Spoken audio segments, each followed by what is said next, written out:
I'm not looking for wins. It's not a W&L column we're looking for. We're looking for the facts. If Mr. Comey would like to say why he thought he got fired, that might tell us a lot. Why didn't he act upon information when he felt uncomfortable and unprecedented? He documented everything, which he's never done before. If that was his motivation, what was the purpose of that? Just to file it, keep it for whatever purpose, or to act on an investigation? A lot needs to be known, and whether we get that out of an open hearing or whether we go into a closed hearing later this afternoon. So, Senator, to put it simply, is this a legal issue at this point from your point of view as a senator on that committee, or is it a political one? Because we do have Mr. Mueller, who's going to be conducting his own legal investigation. So are you looking at this as a matter of law or as a matter of politics? Well, the politics, you know, we like to get past the politics, but nothing gets past the politics in Washington. Everything's politically driven. This is not a witch hunt, and it should not be a partisan type of a movement, whether it be Republican or Democrat. This committee, I believe, stands heads above any other committee that has this jurisdiction, and we're going to come to the conclusion and have an answer here. We're going to have to sign off on a report sooner or later once we get all the facts. I'm not going to sign that report unless I know that we've unturned every stone, give confidence to the American people that we have done our job.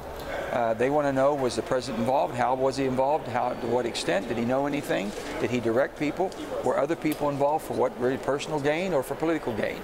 These all have to be answered. Mr. Mueller is going to be able to take it from the legal end of it, if Constitution, if any basically violations, criminal violations, or otherwise. Senator Manchin, you heard yesterday from Dan Coates. You heard from the head of the NSA and the DNI yesterday on Capitol Hill. I wonder how those hearings yesterday informed what you're going to be asking today at the hearing with James Comey in the Hart Senate office building. Well, we didn't hear much, and they were very frustrating, and you can tell by the tone of the questioning that everybody was getting very, very upset about it.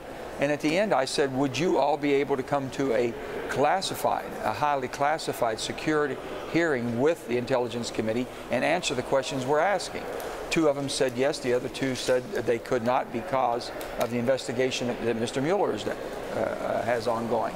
With that, we want to make sure that Rogers gets in, Mr. Rogers, or Admiral Rogers, and also that Secretary Coates comes into a classified that we can ask these pertinent questions.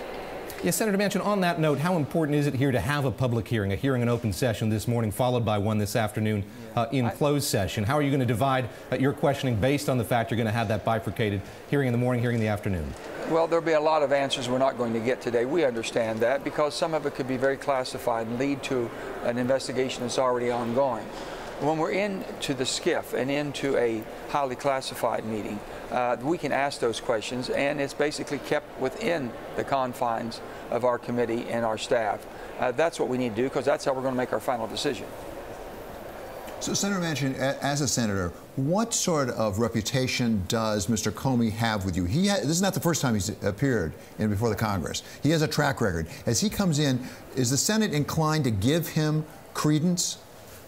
Well, no, the Senate's going to ask him point blank. You know, you were ready to editorialize before the election on what you thought, whether there was no wrongdoing, and then you editorialized what you thought they had done wrong.